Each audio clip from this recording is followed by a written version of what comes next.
Oke, shalom. Sebelumnya sebelum kita masuk dalam firman Tuhan, kita berdoa. Bapa, dalam nama Tuhan Yesus, kami mengucap syukur Tuhan atas malam hari ini.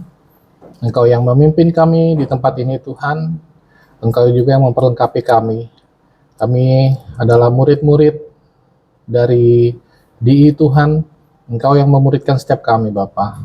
Engkau yang memanggil kami, dan Engkau juga yang memperlengkapi kami. Berbicara ya Tuhan, kami siap untuk mendengar. Dalam nama Tuhan Yesus, kami berdoa mengucap syukur. Haleluya, amin. Shalom. Bisa cek, coba. Oke. Kita siapkan ini PowerPoint, cuma belum connect ya. Oke, shalom. Sambil ya, kita diskusi ya, lebih ke arah inilah, membahas mengenai pemuritan ya, pemuritan. Nah, boleh bantu saya, kita akan membaca dari kitab Matius 28 ayat 19 sampai 20. Boleh, ada yang boleh bantu baca? Matius 28 ayat 19 sampai 20.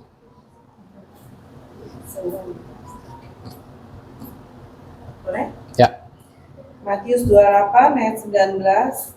Karena itu pergilah, jadikanlah semua bangsa muridku, dan baptislah mereka dalam nama Bapa dan Anak dan Roh Kudus. Dan ajarlah mereka melakukan segala sesuatu yang telah kuperintahkan kepadamu. Dan ketahuilah, aku menyertai kamu senantiasa sampai kepada akhir zaman. Amin. Saudara-saudara, kalau kita baca mengenai kitab tadi, Matius 28 ayat 19, sebenarnya kita tahu bahwa ini adalah maksud dari Tuhan untuk setiap orang-orang percaya, ya, bahwa kita itu tidak sekedar Tuhan itu mau kita hanya sekedar menjadi seorang yang percaya saja, bertobat, menerima Yesus, itu penting, yes. Tetapi di satu sisi Tuhan mau kita itu go deeper, lebih dalam lagi, yaitu menjadi seorang murid. Nah, inilah yang maksudnya Tuhan itu, kenapa pada saat nanti kita akan merayakan bersama-sama ya kenaikan Tuhan Yesus ke surga bulan Mei ya, libur juga itu ya. Nah, itu waktu Tuhan Yesus naik, saat orang itu kalau mau meninggalkan orang yang dikasihinya dan dia memberikan message yang terakhir ya, itu sangat penting berarti ya. Ada suatu message yang sangat penting, yaitu pergilah, jadikan semua bangsa muridku. Jadi bukan hanya sekedar percaya, tetapi jadikanlah semua bangsa muridku. Karena orang yang berstatus, orang yang menjadi murid, itulah yang bisa mengubah dunia. Gitu. Orang yang menjadi murid lah yang bisa mengubah dunia, bukan hanya orang percaya. Orang percaya di dunia ini banyak, saudara, yang mengaku percaya, gitu kan ya. Ada yang percaya, ya saya percaya Tuhan Yesus. Ada yang ya KTP aja percaya. Tetapi yang menjadi murid, nah itulah yang benar-benar mengubah dunia. Karena memang Tuhan Yesus tidak pernah memerintahkan kita hanya menjadi seorang petobat. Nah, petobat itu istilahnya kalau seorang yang, kalau Andrew Wommack bilang convert ya. Seorang yang menjadi percaya saja, tetapi harus masuk lebih dalam lagi menjadi seorang yang murid. Nah, saudara-saudara, banyak orang Kristen menerima pengampunan dan memiliki jaminan keselamatan. Begitu kita menerima Tuhan Yesus sebagai Tuhan kita dan Juru Selamat, selamat. Kita memiliki tiket ke surga, gitu ya. Tiket ke surga sudah menjadi milik Anda. Dan tiket itu tidak akan mungkin bisa rusak, tidak bisa hilang karena namanya sudah tertulis nama kita. Nah, tetapi setelah kita menerima tiket masuk surga, so what? Ya. Jadi setelah itu apa? Begitu banyak hal sebenarnya yang bisa kita lakukan. Tetapi banyak orang Kristen berhenti hanya sampai di situ. Begitu, oke, saya percaya. Ya kan? Saya percaya kepada Kristus. Jaminan masuk surga menjadi jaminan kita. Yes, amin. Tapi setelah itu berhenti sampai di situ. Ya, akibatnya kita menjadi saksi-saksi yang buruk. Karena apa? Karena ya kita tidak mengalami kasih Kristus, kita tidak mengalami hal-hal yang baik, sehingga kita tidak bisa mentransfer kasih itu kepada orang lain. Nah, saudara-saudara pernah mendengar, tentunya pasti pernah mendengar ya, yang namanya Mahatma Gandhi. Dia adalah seorang misionaris di Afrika.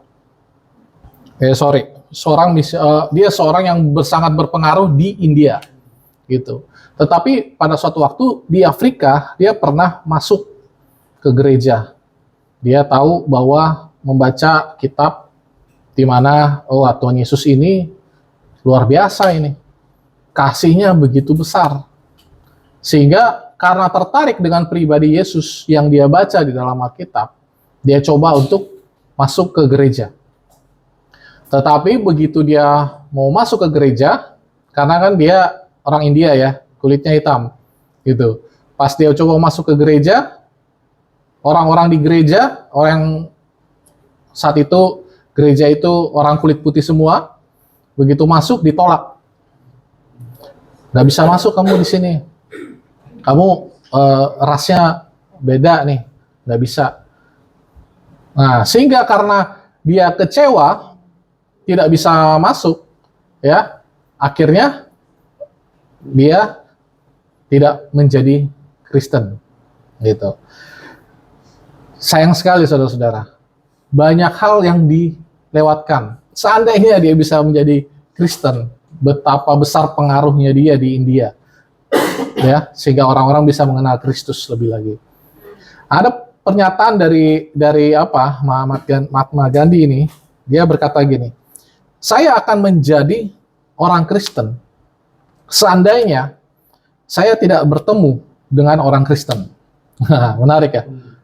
Saya akan menjadi orang Kristen seandainya saya itu tidak bertemu dengan orang Kristen.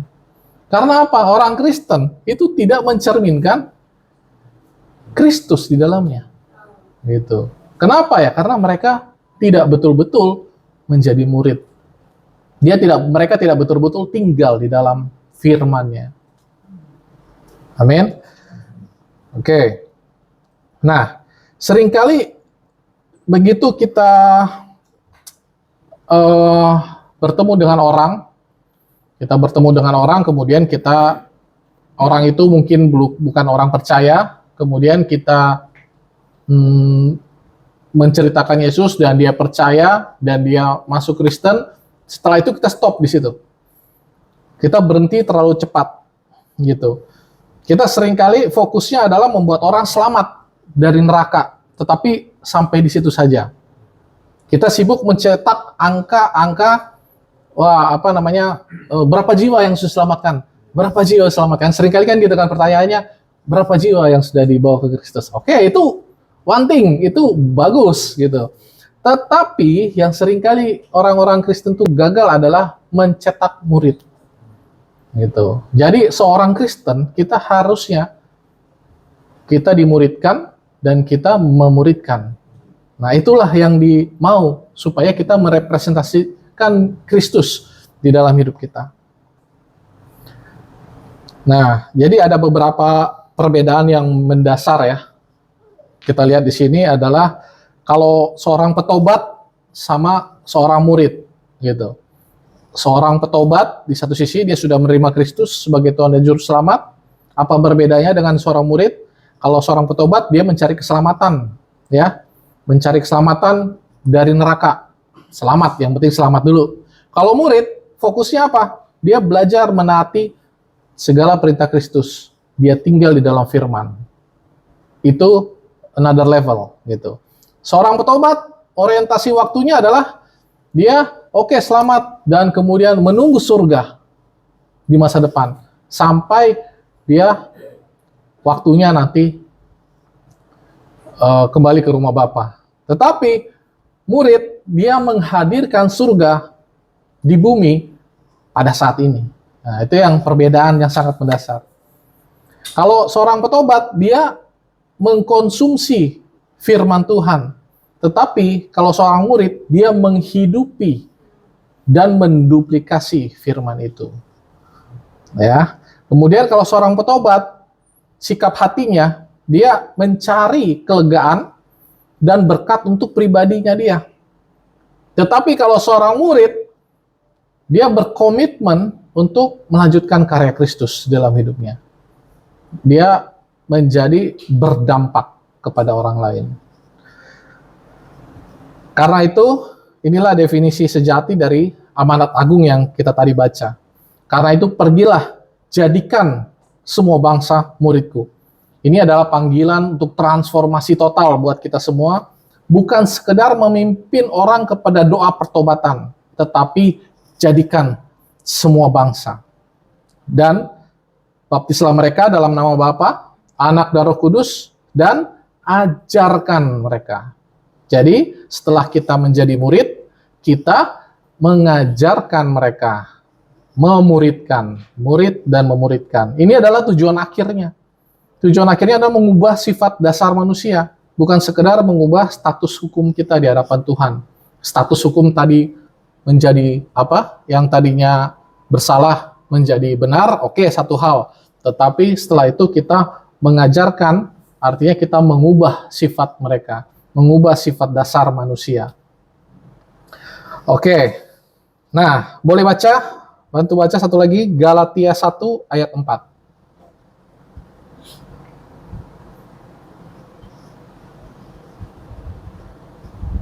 Galatia 1 ayat 4. Galatia 1 ayat 4, yang telah menyerahkan dirinya karena dosa-dosa kita untuk melepaskan kita dari dunia jahat yang sekarang ini menurut kehendak Allah dan Bapa kita. Oke. Saudara-saudara, Kristus menyerahkan dirinya bukan sekedar menyelamatkan kita di masa depan, tetapi juga untuk melepaskan kita dari dunia jahat yang sekarang ini. Jadi kalau istilahnya Andrew Wommack itu bukan sekedar pie in the sky by and by gitu, tetapi stick on your plate while you wait. Jadi kita tidak menunggu sampai nanti, tetapi saat ini pun kita bisa menikmatinya. Jadi hidup yang berkelimpahan itu adalah bukan nanti saat kita masuk surga, ya. Kita sudah belajar banyak itu, tetapi hidup kekal itu berlaku sekarang, waktu di bumi. Waktu di bumi kita menikmati. Sekarang kembali tadi bahwa orang Kristen seringkali begitu selamat, oke, udah tunggu nanti sampai mati saya akan masuk surga. Itu satu hal gitu. Tetapi seringkali fokusnya adalah di situ. Karena memang kekhawatiran orang rata-rata di situ. Saya pernah dengar di itu ya, apa sih yang menjadi kekhawatiran orang gitu ya. Kekhawatiran orang itu seringkali cuma berputar-putar di dua hal itu, di dua hal ini gitu. Yang kekhawatiran orang itu cuma dua, apa itu? Ya, dia bisa sehat atau sakit gitu ya. Itu kekhawatiran orang kan biasanya cuma itu. Kalau dia sehat, ya sudah, berarti semua akan baik-baik saja gitu. Tetapi kalau dia sakit, ya, maka ada dua hal yang perlu dikhawatirkan. Ya, apakah sakitnya akan sembuh atau sakitnya akan terus memburuk. Kalau sakitnya akan sembuh, ya, maka tidak ada yang perlu dikhawatirkan, sembuh. Tetapi kalau sakitnya memburuk terus, maka ada dua hal yang perlu dikhawatirkan. Yaitu apa? Apakah dia masih akan hidup atau dia akan mati? Kalau dia masih akan hidup, maka tidak ada yang perlu dikhawatirkan. Tetapi kalau sampai dia mati, maka dua hal lagi yang perlu dikhawatirkan. Kalau dia sampai mati, yang dikhawatirkan apa? Apakah surga atau neraka? Kalau dia masuk surga, mati masuk surga, maka tidak ada hal yang perlu dikhawatirkan. Tetapi kalau dia sampai masuk neraka, maka dua hal yang perlu dikhawatirkan. Original atau extra crispy gitu. Karena memang di neraka itu ya sudah, ya, pada saat Tuhan bilang, kalau kamu makan buah ini, maka kamu akan mati. Jadi matinya dua kali. Kekhawatiran manusia ujung-ujungnya adalah neraka. Ya, itu wajar ya. Karena itulah kematian kekal. Tetapi yang kita tahu bahwa kemarin kita sudah merayakan bersama-sama ya. Apa itu? Kebangkitan, kematian dan kebangkitan Tuhan kita, Paskah. Ya. Sehingga dikatakan, hai maut, di manakah sengatmu? Jadi begitu kita sudah menerima Yesus sebagai Tuhan dan Juru Selamat, congratulations, kita tidak usah khawatir apapun lagi di dunia ini. Amin. Karena hal yang paling ujung yang perlu dikhawatirkan oleh manusia sudah diatasi di kayu salib. Keselamatan sudah di-seal. Kita sudah pasti selamat, kita tidak akan masuk neraka, maka tidak ada yang perlu dikhawatirkan lagi. Nah, itulah saudara-saudara. Tetapi seringkali hanya sampai di situ. Nah, yang kita mau belajar di sini adalah pemuritan itu bagaimana menarik semua hal-hal baik yang di surga itu kemudian bisa dilepaskan di dunia kita yang sekarang ini. Ya. Pemuritan bagaimana menarik realitas kemenangan, kesehatan, semua yang ada itu bisa terjadi di sekarang ini. There is so much more. Ada begitu banyak hal yang bisa kita gali. Makanya dikatakan di dalam Yohanes 8, ya, jika engkau tetap di dalam firman-Ku, maka engkau benar-benar adalah murid-Ku. Ya, jika engkau benar-benar adalah murid-Ku, ya kan, maka jika engkau tetap dalam firman-Ku, engkau benar-benar murid-Ku, dan engkau akan mengetahui kebenaran. Ya, dan kebenaran itu yang akan memerdekakan kamu. Jadi kalau dibalik, kebenaran, bagaimana kebenaran seperti apa yang memerdekakan kita? Kebenaran yang kita tahu. Kalau kita tidak tahu kebenarannya, bagaimana itu bisa memerdekakan kita?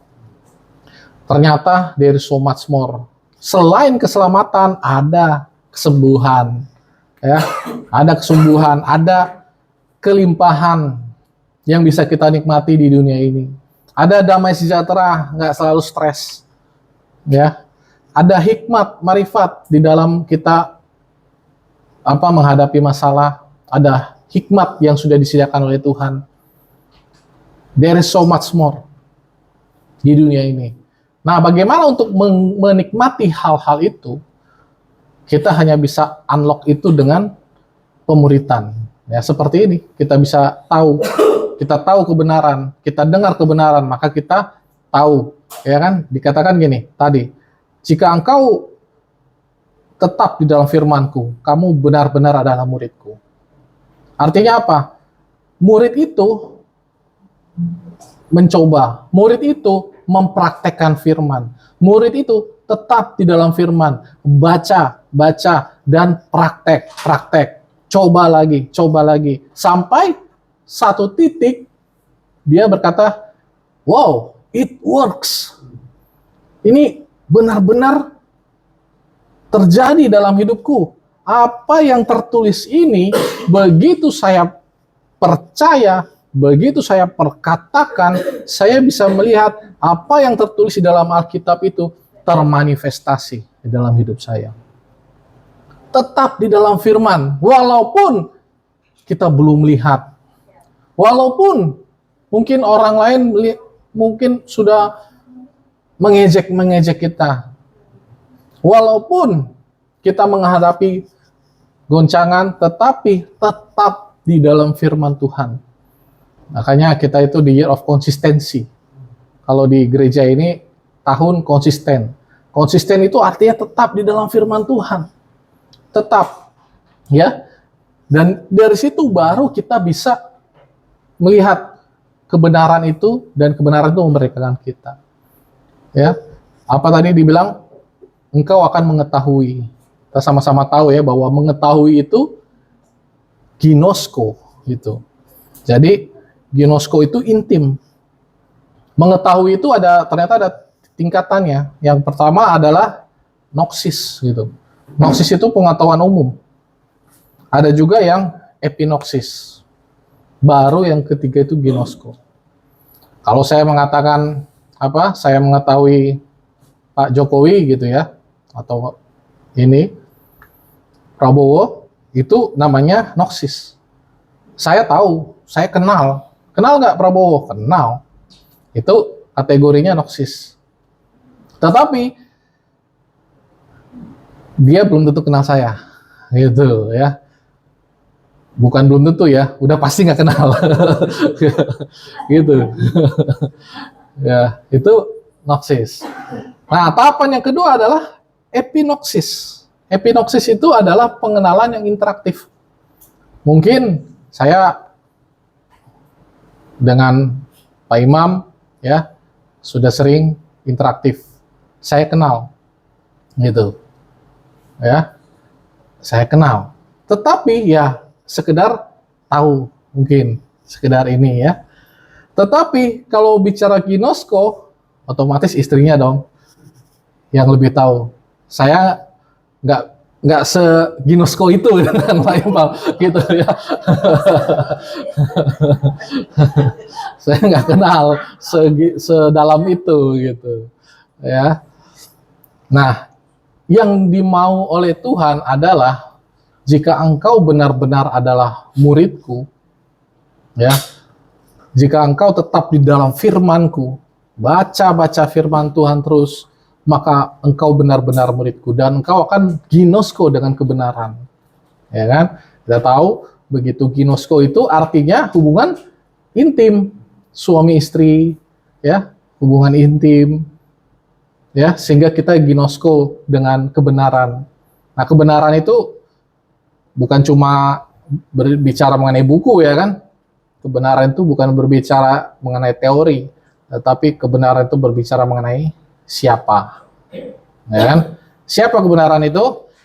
Hanya satu orang yang mengatakan, akulah jalan, kebenaran, dan hidup, yaitu Yesus.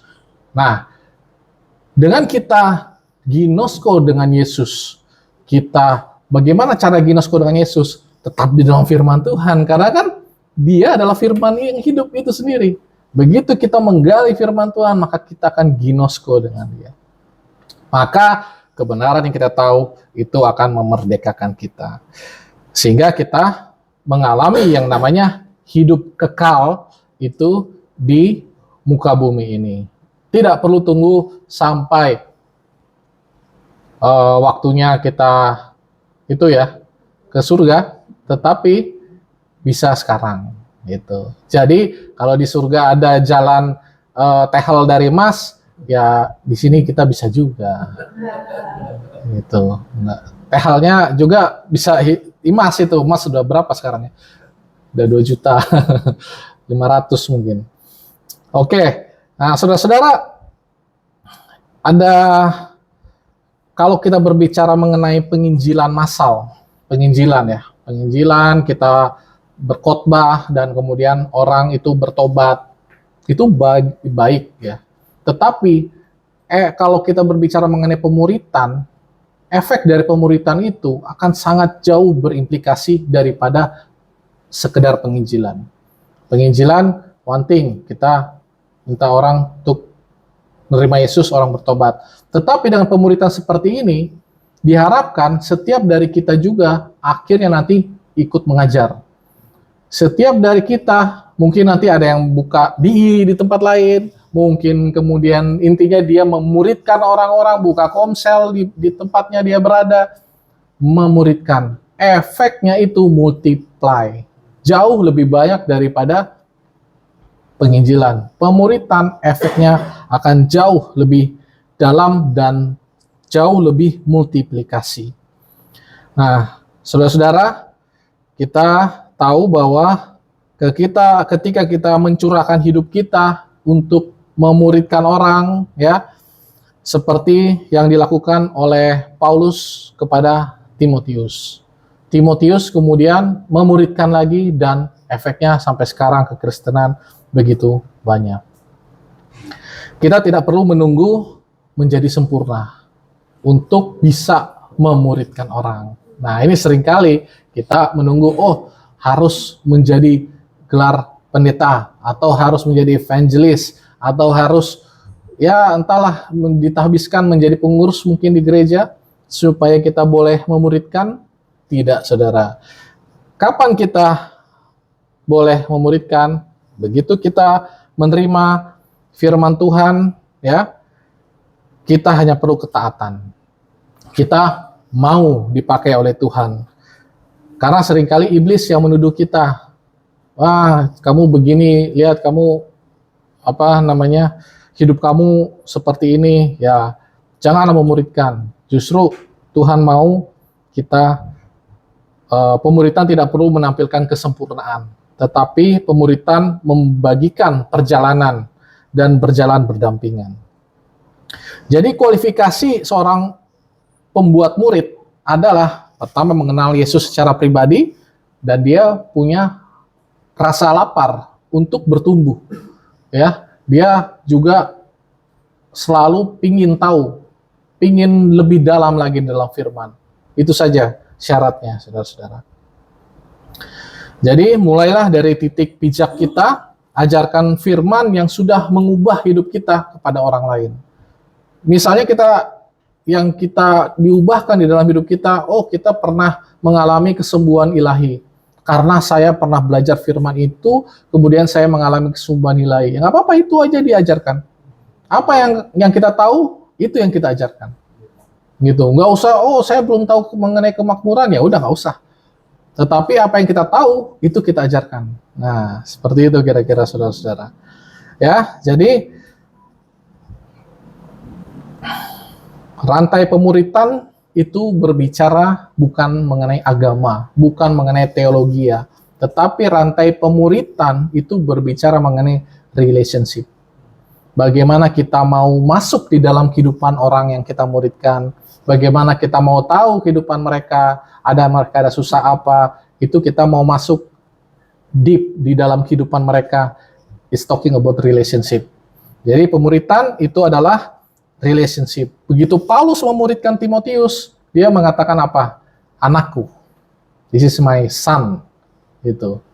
Ini adalah anakku, ya. Artinya apa? It's talking about relationship.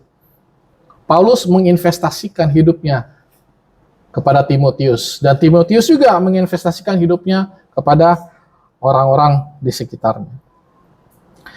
Nah, ada 3 tangga komitmen seorang murid.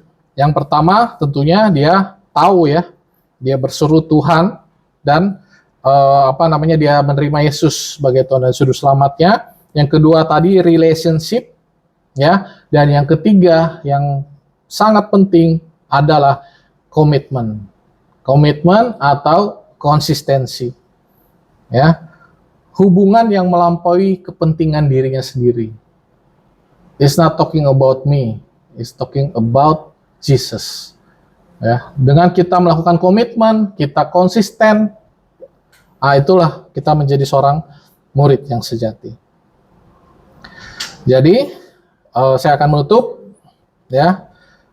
Saya ajak kita semua, jangan bersikap pasif, menunggu kita sampai masuk surga nanti, ya. Tetapi kita bisa menghadirkan surga ke bumi ini dan membawa dunia ini kepada Kristus. Ya, mulai memuridkan seseorang hari ini. Nah, itu kira-kira. Oke, kita akan tutup dalam doa. Kita berdoa.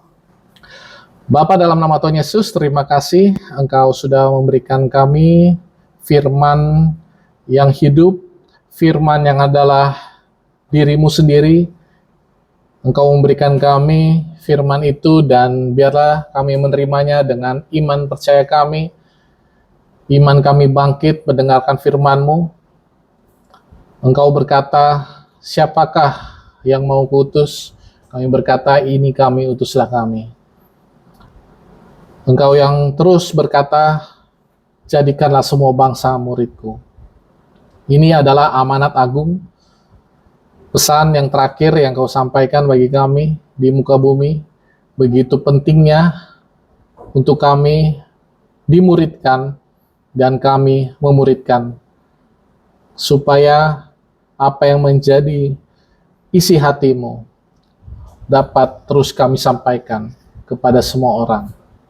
Ini doa kami, dalam nama anak Yesus Kristus kami berdoa mengucap syukur. Haleluya, amin.